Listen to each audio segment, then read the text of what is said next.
تو آج جو ایک حدیث ہمارے سامنے ہے وہ ہے سنن ابی داؤد کی روایت ہے. اس میں ایک فتنے کے متعلق آپ صلی اللہ علیہ وسلم نے ذکر کیا اور ایک پیشن گوئی فرمائی ہے, اور وہ پیشن گوئی آج صحیح ثابت ہو چکی ہے. یہ ہمارے زمانے کے لیے ہی ہے, اور کس وجہ سے وہ یعنی وہ فتنہ ظاہر ہو رہا ہے, وہ کیوں ظاہر ہو رہا ہے, وہ وجہ بھی آپ صلی اللہ علیہ وسلم نے بتائی ہے, اور ہمارے لیے اس میں سبق بھی ہے کہ اگر ہم اسے ٹھیک کر لیں تو ہم اس فتنے سے محفوظ ہو جائیں گے. تو وہ روایت سنن ابی داؤد کی روایت ہے, حدیث نمبر 4297 ہے. حضرت ثوبان رضی اللہ عنہ فرماتے ہیں کہ قال رسول اللہ صلی اللہ علیہ وسلم یوشک الامم ان تداعى علیکم کما تداعى الاکلۃ الى قصعتها فقال قائل ومن قلۃ نحن یومئذ. آپ صلی اللہ علیہ وسلم نے فرمایا کہ وہ زمانہ قریب ہے کہ تمام قومیں, تمام امتیں یعنی اسلام دشمن امتیں سب ایک دوسرے کو اس طرح تم پر ٹوٹ پڑنے کے لیے دعوت دیں جس طرح کھانے والے ایک برتن کی طرف تمام لوگوں کو دعوت دیتے ہیں. یعنی ایک برتن ہے, ایک پلیٹ ہے, اس میں کھانا ہے, تو اسے کھانا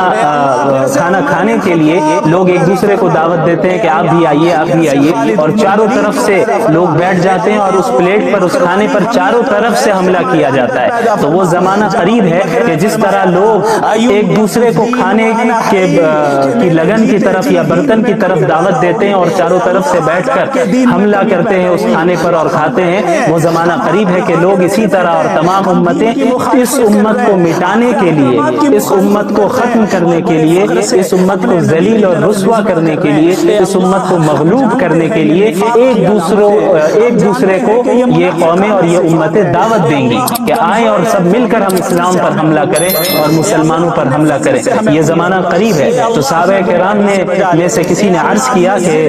وَمِن قِلَّةٍ نَحْنُ يَوْمَئِذٍ, کیا اس دن ہماری تعداد اتنی کم ہوگی, اس وجہ سے ایسا ہوگا؟ تو آپ صلی اللہ علیہ وسلم نے فرمایا کہ قال بل انتم یومئذ کثیر, نہیں بلکہ تم اس دن بہت زیادہ ہوگے, بڑی تعداد ہوگی تمہاری. اس حدیث پر غور کیجئے, یہ آج ہی کے زمانے کے متعلق ہے. آج ہماری تعداد کم ہے؟ نہیں, صحابہ کرام کے دور میں تو مسلمانوں کی تعداد کم تھی. آج کیا ہماری تعداد کم ہے؟ ہرگز تعداد کم نہیں ہے. اور کیا آج یہی حال نہیں ہے کہ تمام قومیں اور تمام امتیں اس اسلام پر اور مسلمانوں پر آج ٹوٹ پڑی ہیں؟ پوری دنیا آج اسلام پر حملہ کر رہی ہے, پوری دنیا آج مسلمانوں کو ذلیل اور رسوا کرنے کے پر تلی ہوئی ہے. پوری دنیا میں اسلام اور مسلمانوں کو صرف بدنام کیا جاتا ہے. کبھی انہیں ٹیررسٹ کہہ دیا جاتا ہے, کبھی ایکسٹریمسٹ کہہ دیا جاتا ہے, کبھی کہہ دیا جاتا ہے کہ یہ بیکورڈ ہے, کبھی کچھ کہہ دیا جاتا ہے, کبھی کچھ کہہ دیا جاتا ہے, کبھی داڑھی پر اعتراض ہوتا ہے, کبھی حجاب پر اعتراض ہوتا ہے, کبھی طلاق کے مسئلے پر اعتراض ہوتا ہے, کبھی دیگر مسائل پر اعتراض ہوتا ہے. تو یہ آج کا دور ہے کہ جب پوری دنیا آج اسلام اور مسلمانوں کے خلاف کام کر رہی ہے, اور بالکل اسی طرح پوری دنیا اسلام پر ٹوٹ پڑی ہے جس طرح کھانے والے چاروں طرف سے برتن پر ٹوٹ پڑتے ہیں. تو صحابہ کرام نے عرض کیا کہ کسی نے سوال کیا اللہ کے نبی صلی اللہ علیہ وسلم سے, کیا ہماری تعداد اس دن اتنی کم ہوگی, اس وجہ سے ایسا ہوگا؟ تو آپ صلی اللہ علیہ وسلم نے فرمایا کہ نہیں, تمہاری تعداد بہت زیادہ ہوگی. اور آج ہماری تعداد کتنی زیادہ ہے؟ فاسٹسٹ گروئنگ ریلیجن اگر کوئی ہے تو وہ اسلام ہے. سب سے تیزی سے کے ساتھ جو مذہب پھیل رہا ہے پوری دنیا میں وہ اسلام ہے. ہمارے یہاں تعداد کی کمی نہیں ہے, لیکن آپ صلی اللہ علیہ وسلم نے آگے کیا فرمایا, اس پر غور کیجئے. وَلَكِنَّكُمْ غُثَاءٌ كَغُثَاءِ السَّيْلِ, لیکن تمہاری تعداد تو بہت زیادہ ہوگی لیکن تم سیلاب کے کوڑے کرکٹ کی طرح ہوگے. جب کوئی سیلاب آتا ہے تو ساتھ میں کوڑے کرکٹ کو بھی لیتا آتا ہے, تو اس کوڑے کرکٹ کی کوئی حیثیت اور اہمیت نہیں ہوتی, وہ بے جان چیز ہوتی ہے, بے وزن چیز ہوتی ہے, اس سے کوئی نفع نہیں پہنچ سکتا. تو لہٰذا آپ صلی اللہ علیہ وسلم نے فرمایا کہ تم بھی اسی طرح ہو گئے ہوگے, یعنی تمہاری حیثیت نہ اللہ کے نزدیک کچھ ہوگی نہ ہی دنیا والوں کے نزدیک تمہاری کوئی حیثیت ہوگی. اور آپ صلی اللہ علیہ وسلم نے فرمایا وَلَيَنزِعَنَّ اللَّهُ مِن صُدُورِ عَدُوِّكُمُ الْمَهَابَةَ مِنْكُمْ, اور اللہ تعالیٰ تمہارے دشمنوں کے دلوں سے تمہارا خوف, تمہارا روب اور تمہاری ہیبت کو نکال دے گا. یعنی دشمن تم سے ڈریں گے نہیں. اور آج یہی حال ہے, پوری دنیا کو اسلام سے کوئی ڈر تھوڑی ہے, کیونکہ ہمارے پاس کچھ ہے ہی نہیں. جب تک خلافت عثمانیہ عثمانیہ کا قیام تھا تو پھر بھی بہرحال ایک ڈر تھا، اگرچہ وہ خلافت عثمانیہ خلافت راشدہ نہیں تھی، وہ خلافت اگرچہ ملوکیت تھی، لیکن اس کے باوجود خلافت کا ایک ڈھانچہ کھڑا تھا، اور اس ڈھانچے سے ہی پوری دنیا کو تکلیف تھی، اور اس ڈھانچے سے ہی پوری دنیا بہرحال ڈرتی تھی۔ تو سازش کی گئی اور اس کے بعد خلافت عثمانیہ کو ختم کیا گیا، زیادہ دن نہیں ہوئے، ابھی 100 سال بھی نہیں ہوئے، تو خلافت عثمانیہ کو ختم کیا گیا، اور خلافت عثمانیہ کے ختم ہونے کے بعد سب سے زیادہ مسلمان پوری دنیا میں ذلیل ہوئے۔ اتنی ذلت پوری تاریخ میں مسلمانوں کو نہیں ہوئی، اتنا نقصان جتنا خلافت عثمانیہ کے زوال کے بعد ہوا، جو ابھی 100 سال بھی نہیں ہوئے اس کے یعنی سقوط کو، مسلمانوں کا جتنا نقصان ہوا اتنا پہلے پچھلی تاریخ میں نہیں ہوا۔ تو اس حدیث کو پڑھ کر ایسا معلوم ہوتا ہے کہ گویا شاید اسی صدی کے لیے آپ صلی اللہ علیہ وسلم نے فرمایا۔ ظاہر سی بات ہے کہ اس وقت آپ صلی اللہ علیہ وسلم اس حدیث کو ارشاد فرما رہے ہیں جب اسلام عروج پر تھا، صحابہ کرام اور مسلمانوں نے اپنے اس دین کے لیے تمام چیزوں کی قربانی دی، جان کی بھی اور مال کی بھی۔ اب اس حدیث کو پہلے مکمل کرتے ہیں۔ آپ صلی اللہ علیہ وسلم نے فرمایا کہ تمہارے دشمنوں کے دلوں سے اللہ تعالیٰ تمہارا خوف، رعب اور ہیبت کو نکال دے گا۔ آج یہی صورتحال ہے۔ اس کے بعد آپ صلی اللہ علیہ وسلم نے فرمایا وَلَا يَغْذِفَنَّ اللَّهُ فِي قُلُوبِكُمُ الْوَهْنَ، اور اللہ تعالیٰ تمہارے دلوں میں وہن ڈال دے گا۔ فقال قائل یا رسول اللہ وما الوہن، تو پوچھنے والے نے سوال کیا کہ یا رسول اللہ وہن کا مطلب کیا ہے؟ آپ صلی اللہ علیہ وسلم نے فرمایا کہ حب الدنیا وکراہیت الموت، یعنی دنیا کی محبت اور موت کا ڈر، جڑ کی طرف اشارہ کیا، جو اصل وجہ ہے اس کی طرف اشارہ کر دیا۔ اب آپ دیکھ لیں ہمارے اندر کتنا آج موت کا ڈر ہے اور دنیا کی کتنی محبت ہے۔ اچھا، کس سے آپ صلی اللہ علیہ وسلم ارشاد فرما رہے؟ صحابہ کرام سے۔ ظاہر سی بات ہے صحابہ کرام کے اندر یہ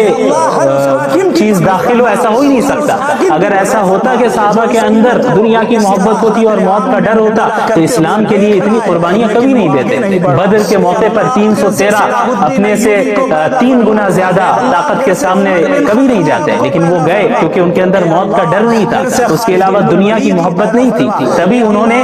ہجرت کی اور اپنے گھر کو، اپنے اہل و عیال کو اور اپنے مال اور جائیداد کو مکہ میں چھوڑ دیا اور پھر ہجرت کر کے آئے۔ تو اس وقت آپ صلی اللہ علیہ وسلم یہ بات ارشاد فرما رہے کہ جب یہ چیز واقع نہیں ہوئی تھی، اور ممکن ہے کہ کئی صدی بعد، بلکہ حقیقت ہے کہ کئی صدی بعد یہ چیز واقع ہوئی، جس طرح پوری امت پر یعنی اس امت مسلمہ پر پوری دنیا ٹوٹ پڑی ہے، یہ چیز بعد میں واقع ہوئی۔ شروع میں تو اسلام کا عروج تھا، بالکل عروج تھا، تو آپ صلی اللہ علیہ وسلم نے پیشن گوئی فرمائی، تو صحابہ کو یقیناً تعجب ہوا کہ ایسا کیسے ہو جائے گا کہ ہمارے اندر یہ بیماری تو ظاہر سی باتیں نہیں آ سکتی، صحابہ کرام کے اندر تو یہ بیماری نہیں آ سکتی، تو انہیں یہ چیز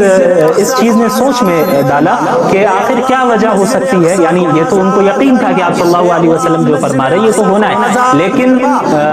وہ یہ سوچنے لگے کہ آخر وجہ کیا ہوگی، ایسا کیوں ہوگا، کیونکہ اب تک تو اللہ ہماری مدد کر رہا ہے، ہم نے اللہ کے لیے قربانیاں دی ہیں اور ہم اخلاص کے ساتھ اللہ کے نبی صلی اللہ علیہ وسلم کے ساتھ جڑے ہوئے ہیں، تو ہمیں فتح تو حاصل ہو رہی ہے، لیکن پوری دنیا مسلمانوں پر ٹوٹ پڑے گی اور آپ صلی اللہ علیہ وسلم فرما رہے ہیں کہ تم سیلاب کے کوڑے کرکٹ کی مانند ہو جاؤ گے، تو اس کی وجہ کیا ہے؟ تو انہوں نے یہی سوچا ہوگا، یہی سوچا جیسا کہ سوال سے ہمیں معلوم ہوتا ہے کہ بھئی باطنی خرابی مسلمانوں کے اندر ہو، یہ تو ہم تصور نہیں کریں گے، لیکن ممکن ہے کہ یہ دنیا دارالاسباب ہے اور اس میں یہاں پہ جس کے پاس زیادہ طاقت ہوتی ہے، زیادہ تعداد ہوتی ہے تو وہ غالب آ جاتی ہے وہ جماعت عام طور پر عموماً، کیونکہ دارالاسباب ہے، تو ممکن ہے کہ مسلمانوں کی جو یہ صورتحال مستقبل میں ہوگی کہ اسی وجہ سے ہوگی کہ شاید ان کی تعداد کم ہو، اسی لیے آپ صلی اللہ علیہ وسلم سے انہوں نے سوال کیا کہ وَمِن قِلَّةٍ نَحْنُ يَوْمَئِذٍ، کہ ہماری تعداد کم ہونے کی وجہ سے ایسا ہوگا، تو آپ صلی اللہ علیہ وسلم نے فرمایا کہ نہیں، اس کی وجہ ہے وہن حب الدنیا و کراہیت الموت، کہ دنیا کی محبت اور موت کی کراہت، اور آپ صلی اللہ علیہ وسلم کی یہ پیشن گوئی آج 100% صحیح ثابت ہوئی، اور یہ حدیث آپ صلی اللہ علیہ علیہ وسلم کے سچے نبی ہونے کی دلیل ہے کہ آپ نے مستقبل کے متعلق ایسی بات کہی ہے جو آج ہم دیکھ رہے ہیں کہ 100% واقع ہو چکی ہے. اس وقت کے لوگوں نے اس چیز کو انہوں نے نہیں دیکھا, انہوں نے تو عروج کو دیکھا تھا, لیکن آج ہم 15ویں صدی میں دیکھ رہے ہیں کہ ہماری کیا حالت ہے, کہ ہمارے اندر یہ دو بیماری ہے کہ دنیا کی محبت ہے اور موت کا ڈر ہے. ہم حق کو سپورٹ کرنے سے ڈرتے ہیں, حق کے لیے آواز اٹھانے سے ڈرتے ہیں, ظلم کے خلاف, باطل کے خلاف آواز اٹھانے سے ڈرتے ہیں. کیوں ڈرتے ہیں؟ اسی بات کا ڈر ہے کہ اگر ہم حق کی بات کریں گے تو ہمیں جیل بھیج دیا جائے گا, حق کی بات کریں گے تو ہمارے خلاف کیسز چلیں گے, حق کی بات کریں گے تو ہماری تجارت کو, بزنس کو بند کر دیا جائے گا, حق کی بات کریں گے تو ہمارے گھر والوں کو تکلیف پہنچائی جائے گی. تو یہی تو حب الدنیا ہے, دنیا کی محبت تو اسی کو کہتے ہیں. اگر ہم حق کا ساتھ دیں گے تو ہمارے اوپر دہشت گردی کا الزام لگایا جا سکتا ہے, ایکسٹریمزم کا الزام لگایا جا سکتا ہے, بہت کچھ کیا جا سکتا ہے. تو ہمیں موت کا بھی ڈر ہو سکتا ہے کہ ہمیں جان سے مار دیا جائے. تو یہ دو بیماری ہے, تو یہ جو دو بیماریاں ہمارے اندر ہے, یہی وجہ ہے کہ آج ہم زوال کا شکار ہیں, انحطاط کا شکار ہیں. آج ہم اس دنیا میں ترقی نہیں کر رہے ہیں. صحابہ کرام کے اندر یہ دو بیماریاں ہرگز نہیں تھی, کوئی بیماری نہیں تھی باطنی بیماری. تبھی انہوں نے کیسر و قسرا کے تخت کو پلٹ دیا. جو دنیا کے جو دو سپر پاورز تھے اس وقت عہد نبوی میں, ان دونوں کو عرب کے لوگوں نے ہرا دیا, اور چند جو تعداد میں مختصر سے اور اسباب میں مختصر سے ایسے لوگوں نے قیصر کو, رومی حکومت کو, رومن امپائر کو ہرا دیا اور وہاں پر اسلام کا جھنڈا لہرایا. تو یہ ایمان کی بدولت ہوا, صرف اسباب سے نہیں ہوتا کچھ, ایمان کی بنیاد پہ ہوتا ہے. اور ان کے اندر موت کا ڈر نہیں تھا. اگر موت کا ڈر ہوتا تو اس طرح نہیں غالب آ پاتے. اسی طرح دنیا کی محبت بھی نہیں تھی. آج یہ تو ایک بہت بڑی چیز ہے کہ ہم حق اور باطل کے لیے کھڑے ہوں, یعنی حق کے لیے کھڑے ہوں اور باطل کے خلاف کھڑے ہوں. یہ تو ایک بہت بڑی چیز ہے. ہمارا جو معاشرہ ہے اپنا, اس میں اگر کوئی منکر کام ہوتا ہے, اس میں اگر کوئی گناہ کا کام ہوتا ہے, تو ہم تو اس کے خلاف بھی نہیں اٹھتے. آپ دیکھ لیں اچھے سے اچھے دیندار شخص ہیں, اگر انہیں کوئی ایسی شادی کی دعوت دی جائے, ایسی شادی میں بلایا جائے جہاں غیر شرعی رسم و رواج ہے, تو وہ ضرور شریک ہو جاتا ہے. آپ صلی اللہ علیہ وسلم نے مستقبل کے متعلق جو پیشن گوئیاں فرمائی ہیں, ان میں وہ جنگیں بھی شامل ہیں جو مسلمانوں اور مشرکین کے درمیان ہوں گی, اور وہ جنگیں بھی شامل ہیں جو مسلمانوں کے ہی درمیان آپس میں ہی جنگیں باز میں ہوئی ہیں. تو اسی کے متعلق انہی جنگوں میں سے, جو مسلمانوں کے درمیان جو جنگیں ہوئی ہیں, انہی جنگوں میں سے ایک ہے. اس کے متعلق آپ صلی اللہ علیہ وسلم نے پہلے ہی پیشن گوئی فرما دی. آپ صلی اللہ علیہ وسلم نے فرمایا کہ لا تقوم الساعة حتى تقتتل فئتان عظيمتان تكون بينهما مقتلة عظيمة ودعواهما واحدة. کہ قیامت اس وقت تک قائم نہیں ہوگی جب تک کہ دو بڑے گروہ, دو بڑی جماعتیں آپس میں لڑ نہ جائیں, لڑ نہ لیں, اور ان کے درمیان زبردست لڑائی ہوگی, زبردست خون ریزی ہوگی. ودعواهما واحدة, حالانکہ ان کا دعویٰ, دونوں کا دعویٰ ایک ہوگا, یعنی دونوں کا دعویٰ ایک ہوگا, دونوں مسلمان ہوں گے, دونوں اسلام میں شامل ہوں گے, داخل ہوں گے, اور دونوں اللہ کو ماننے والے, رسول اللہ پر ایمان لانے والے ہوں گے, لیکن ان کے درمیان زبردست جنگ ہوگی. اس حدیث سے ثابت ہوتا ہے, یہ حدیث صحیح بخاری کی ہے جو میں نے ابھی آپ کے سامنے رکھی ہے, وہ صحیح بخاری کی روایت ہے, کتاب الفتن کی. حضرت ابو ہریرہ رضی اللہ عنہ روایت کرتے ہیں, اور حدیث نمبر ہے 7121. تو اس طرف اشارہ فرمایا, اور یہ 36 ہجری میں آپ صلی اللہ علیہ وسلم یہ پیشن گوئی بھی بالکل صحیح ثابت ہوئی, اور اس جنگ کو بھی اللہ کے نبی صلی اللہ علیہ وسلم نے قیامت کی شان سے کی روایت. یہاں پر ایک بات کی میں مزید وضاحت کرنا چاہتا ہوں. صحابہ کرام رضی اللہ عنہم اجمعین کے درمیان جو جنگیں ہوئی ہیں, انہیں ہم مشاجرات صحابہ کہتے ہیں. ان کے درمیان جو اختلافات ہوئے, تو ان کے متعلق اہل سنت والجماعت کا کیا نظریہ ہے, اسے ہمیں سمجھ لینا چاہیے, کیا موقف ہے. یاد رکھیے, ہمارا یہ عقیدہ ہے کہ انبیاء علیہ الصلوۃ والسلام کے بعد انسانوں میں افضل ترین جو جماعت ہے وہ صحابہ کرام کی جماعت ہے, اور اللہ اور اس کے رسول صلی اللہ علیہ وسلم کی اطاعت اور ان کی اتباع کرنے میں تمام انسانوں میں سب سے اعلیٰ, سب سے نیک, سب سے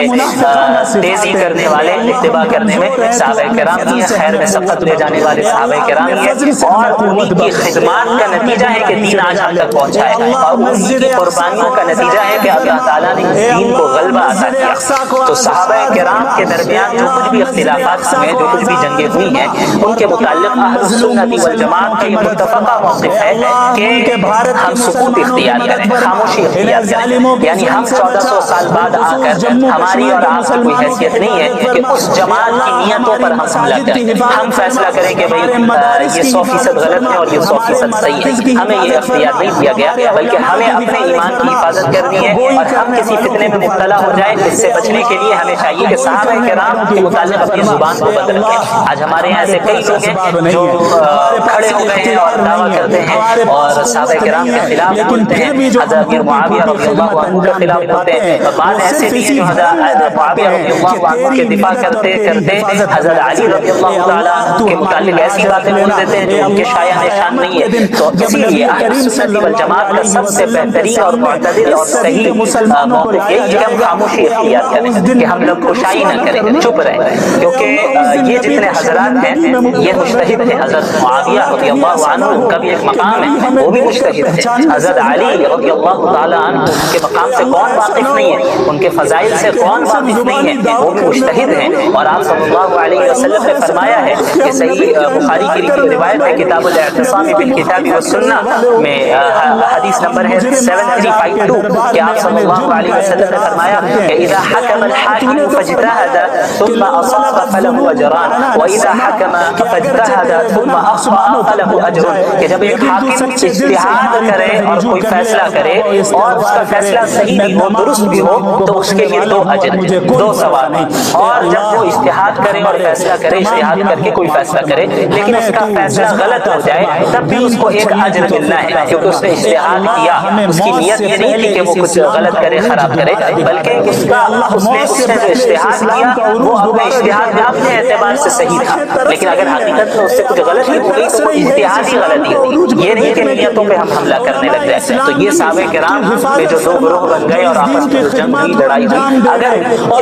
ان 2 جماعتوں میں سے، ان 2 گروہ میں سے کسی ایک گروہ سے اگر کوئی خطا ہوئی ہے تو وہ اجتہادی خطا ہے، اس پر بھی انہیں ایک ثواب ملے گا۔ تو ہم اور آپ 1400 سال بعد اٹھ کر میری اور آپ کی یہ حیثیت نہیں ہے کہ اس جماعت کے متعلق ہم ان پر اعتراض کریں، ان کی نیتوں پہ حملہ کریں۔ ایسے بھی لوگ ہیں جو علیاذ باللہ کھڑے ہو کر بعض صحابہ کرام کو منافق کہہ رہے ہیں، یہ بات کیسے صحیح ہو سکتی ہے جبکہ اللہ کے نبی صلی اللہ علیہ وسلم نے حضرت حسن رضی اللہ تعالیٰ عنہ کے متعلق فرمایا، صحیح بخاری کی روایت سے کتاب الصلح 2704 حدیث نمبر ہے کہ ان ابنی ھذا سید ولعل اللہ ان یصلح بین فئتین عظیمتین من المسلمین، کہ یہ میرا بیٹا حسن یہ سید ہے، سردار ہے، اور اللہ تعالیٰ سے امید ہے کہ میرے اس بیٹے کے ذریعے اللہ تعالیٰ مسلمانوں کے 2 بڑے گروہ کے درمیان صلح کروائے گا۔ اور پھر ایسا ہی ہوا، جب آپ تاریخ کا مطالعہ کریں گے تو آپ کو معلوم ہوگا کہ حضرت حسن حضرت علی رضی اللہ عنہ کے کی شہادت کے بعد حضرت حسن کے ہاتھوں پر مسلمانوں نے بیعت کی اور وہ 2 گروہ اسی طرح قائم رہے۔ حضرت معاویہ رضی اللہ عنہ کا جو گروہ ہے وہ اسی طرح قائم رہا۔ یہاں حضرت علی کی شہادت کی تو اس کے بعد خلیفہ مقرر کیے گئے حضرت حسن، لیکن حضرت حسن رضی اللہ تعالیٰ عنہ نے حضرت معاویہ سے صلح کر دی اور حضرت معاویہ کے ہاتھوں پر رضی اللہ عنہ کے ہاتھوں پر بیعت کر لی، اور اس طرح جو 2 گروہ بن گئے تھے مسلمانوں میں وہ ایک ہو گئے اور متحد ہو گئے، جس کی پیشن گوئی آپ صلی اللہ علیہ وسلم نے بہت پہلے کر دی تھی کہ اس بیٹے کے ذریعے، میرے اس بیٹے کے ذریعے اللہ تعالیٰ مسلمانوں کے من المسلمین، اس پر غور کیجیے، مسلمانوں کے 2 بڑے گروہوں کے درمیان صلح کروا دے گا۔ تو اللہ کے نبی صلی اللہ علیہ وسلم دونوں گروہ کو مسلمان کہہ رہے ہیں، دونوں کو مسلمانوں میں شامل کر رہے ہیں۔ تو جن کے متعلق اللہ کے نبی صلی اللہ علیہ وسلم نے گواہی دے دی کہ وہ مسلمان ہیں، تو ہم 1400 سال بعد اٹھ کر ہم یہ کہیں علیاذ باللہ کہ نہیں ایک گروہ منافق تھا، تو یہ بدبختی کی علامت ہے، ہمیں اس سے دور رہنا چاہیے۔ اور خصوصاً عوام کو تو میں یہی کہنا چاہوں گا جو عام مسلمان ہیں انہیں چاہیے کہ ان موضوعات سے، ان ٹاپک سے دور رہے، ان چیزوں میں لگیں جن سے آپ کا عملی فائدہ ہو، آپ کی زندگی میں کوئی فائدہ ہو، عمل میں کوئی فائدہ ہو، اس میں اضافہ ہو، آپ کی آخرت بنے۔ اس کے علاوہ اگر آپ ان مسائل میں الجھ گئے، ان ٹاپکس میں الجھ گئے اور خدا نخواستہ صحابہ کرام کے متعلق جب کشائی کرنے لگ گئے تو یہ بڑے خطرے کی بات ہے۔ ہو سکتا ہے جو بھی ایسا کرے اس کی آخرت جو ہے برباد ہو جائے، اس لیے ہمیں سکوت اختیار کرنا ہے۔ سکوت مطلب خاموشی اختیار کرنا، یہ اہل سنت والجماعت کا نظریہ ہے۔ یہ